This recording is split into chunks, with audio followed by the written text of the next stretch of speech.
या अली मदद। हम यहाँ पर जो दो ज़िंदगी दायरे में चलती है, यानी कि हमारी spiritual life and physical life, Quran के अंदर खुदावंद ताला ने एक कानून दिया है हमको कि हर चीज़ दायरे में चलती है। कुछ चीज़ें जो हमको लीनियर लाइन पर नज़र आती है वो हकीकत में लीनियर लाइन पर नहीं होती है, बल्कि वो दायरे में होती है।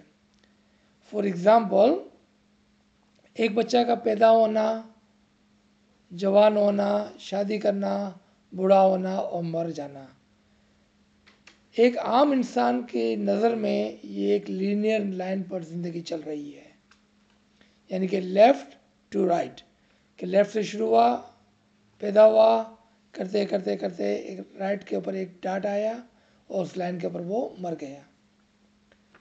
लेकिन अगर हम उसको गौर से देखें तो ये हकीकत में एक दायरे पर चलने वाली ज़िंदगी है, जिसका आधा दायरा हमको नज़र आता है जो फिज़िकल है। हमको आधा दायरा नज़र आ रहा है जो फिज़िकल है। जो दूसरा आधा दायरा है वो स्पिरिचुअल है, जो हमको नज़र नहीं आ रहा है। और इसकी मिसाल एक घड़ी सी है। अगर आप 9 और 3 के ऊपर एक लाइन लगाएं, यानी कि 9 से लेकर 3 तक, तो नीचे का जो दायरा होगा वो फिज़िकल लाइफ होगी और ऊपर का जो दायरा होगा वो स्पिरिचुअल लाइफ होगी। ऊपर का दायरा ओनली उस वक्त हमको नज़र आता है जब हम 3 से ऊपर की तरफ चले जाते हैं। यहाँ आते हुए 9 से ऊपर की तरफ रहते हैं तो हमको स्पिरिचुअल दायरा नज़र आता है, और नीचे की तरफ जो फिज़िकल दायरा है वो भी नज़र आता है। लेकिन जब हम 9 को क्रॉस कर जाते हैं नीचे आते हुए, और जब तक हम 6, 5 और 4 पर रहते हैं, हम सिर्फ फिज़िकल को देख सकते हैं, स्पिरिचुअल दायरे को नहीं देख सकते हैं। अब आए हम अपने फिज़िकल बॉडी से इसकी एग्जांपल लेंगे और फिर इस दुनिया से इसकी एग्जांपल लेंगे। जिस तरह से हम जानते हैं कि हमारे अंदर एक रूह है, ये जानने के बावजूद भी हम उसको नहीं देख पाते हैं। क्यों? कि हम फिज़िकल दायरे के ऊपर खड़े रह के उसको देखने की कोशिश करते हैं, जानने के बावजूद कि हमारे अंदर एक रूह है, हम उसको नहीं देख पा रहे हैं। उसकी मिसाल ये है कि जब हम ज़मीन के एक खित्ते पर खड़े हुए हैं तो ज़मीन के दूसरे खित्ते को नहीं देख पाते हैं। नोइंग कि आज हमारे यहाँ जो रात है वो खित्ते के दूसरी तरफ दिन है, हम जानते हैं इसको, लेकिन देख नहीं पा रहे हैं। लेकिन अगर कोई इंसान एक रॉकेट में बैठकर ऊपर की तरफ चला जाए तो वो ज़मीन के दोनों खित्तों को देखेगा, मीनिंग दोनों साइड्स को। जहाँ पर रात है उसको भी देखेगा और जहाँ पर दिन है उसको भी देखेगा। Same example goes for our own life, कि अगर कोई बंदा है मोमिन अपने आप को बुलंद कर ले तो वो अपनी फिज़िकल लाइफ को भी देखता है और अपने स्पिरिचुअल लाइफ को भी देखता है। और इसी तरह से घड़ी को जब कोई शख्स दूर से देखता है तो उसको 9 और 3 के दरमियान की जो लाइन है उसके दोनों ज़ाविये नज़र आते हैं, ऊपर का दायरा भी और नीचे का दायरा भी। फिज़िकल लाइफ में हम नंबर 6 पर खड़े होते हैं,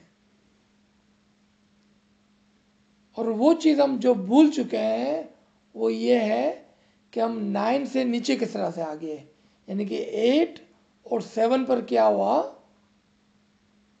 वो हम भूल जाते हैं, हालांकि वो फिजिकल के अंदर ही है। उसकी एग्जाम्पल ये है कि जब हम फिजिकली माँ के पेट के अंदर होते हैं, फिजिकली वो हमको याद नहीं रहता है, जिसकी मिसाल 8 और सांस का दायरा है।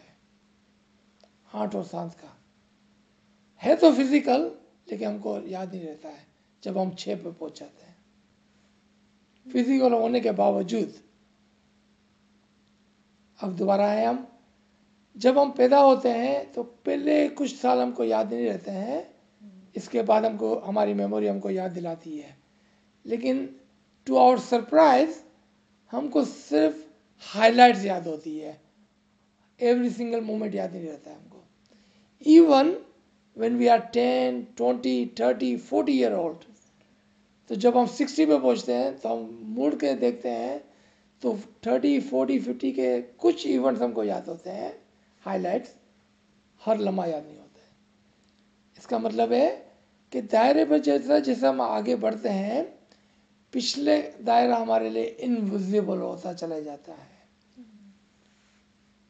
लेकिन कुछ कुछ हाइलाइट्स हमको याद होते हैं।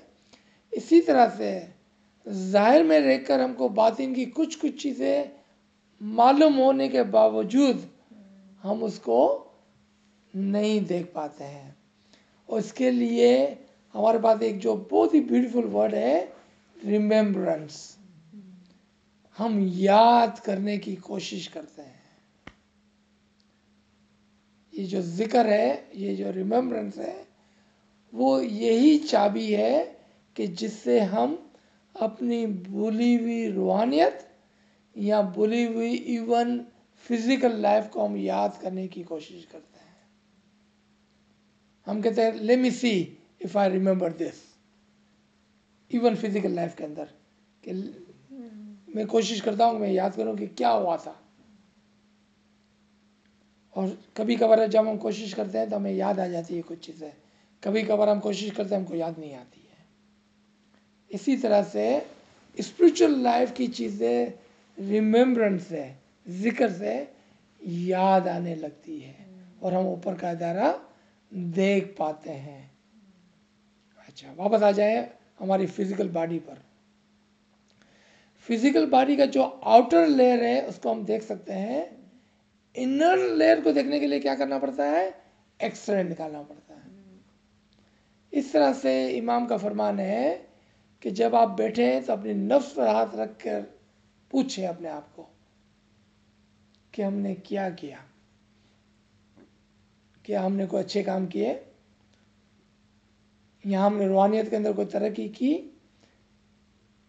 वो हमारा एक्सरे होगा हमारे गुड डीड्स का, कि हमने क्या क्या गुड डीड्स किए हैं, उसका एक्सरे निकालें आप अपनी नफ्स पर हाथ रख कर।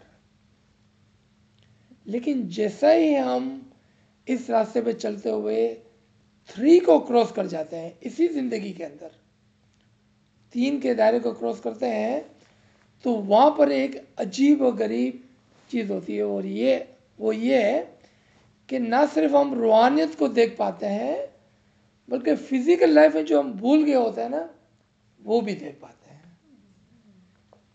और ये सीक्रेट था जो हमने पहले कभी इसको डिस्कस नहीं किया था।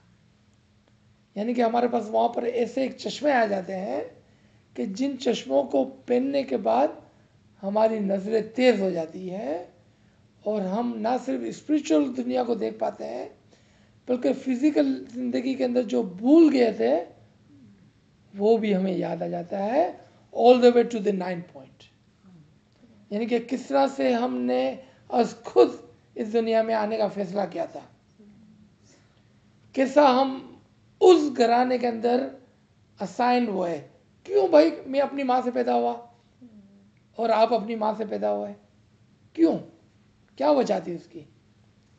ये चीज़ हमको समझ में आने लगती है, और जब हमको ये पता चलता है कि हमने खुद ने डिसाइड किया था वो, तो वहाँ पर जाकर हमारे जो दरीचे हैं, हमारे जो विंडोज़ है, हमारे डोर्स है दिमाग के, वो खुल जाते हैं। उसकी रीज़न्स हमको नज़र आने लगती है कि there was a huge reason कि हम जहाँ पर खड़े हैं वहाँ पर खड़े हैं, एंड वी डिसाइडेड दैट। आपको याद दिलाऊं गिनान कि जो कर्म में लिखिया सो ही पाए, दोष दयाल जी को ना दीजिए। इस गिनान का मतलब लोग समझते ही नहीं है। वो समझते हैं कि इमाम ने जो हमारे लिए लिख दिया वो हमने पाया है। नहीं, आपने जो लिख दिया है वो आप पा रहे हैं। आपने जो लिख दिया है, साहब को दोष न देना। अब आप साहब को दोष ना दीजिए। हमने खुद ने अपने हाथों से ये कहा कि हमको यहाँ पैदा होना है, हमारे साथ ये होने वाला है, हम ये करेंगे। कैन यू इमेजिन, हमने खुद ने हमारी तकलीफ लिखी है कि it's okay, I can go through this तकलीफ, आई एम स्ट्रॉन्ग इनफ कि मैं इसको बर्दाश्त कर सकता हूँ, कर सकती हूँ, आई कैन डू इट।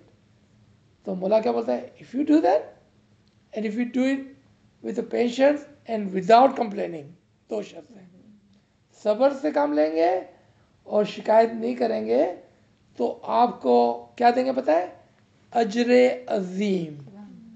और कुरान के अंदर आप जाके देखें, सूरह बकरा की आयत नंबर 155 से शुरू करके 156 के आखिर में जाके देखें, तो उनको जो कंप्लेन नहीं करते हैं उसको अजर अजीम दिया जाता है।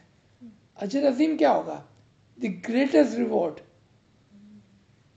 कि आपको विदाउट एनी क्वेश्चन खुदा के साथ एक कर लिया जाता है, विदाउट एनी क्वेश्चन।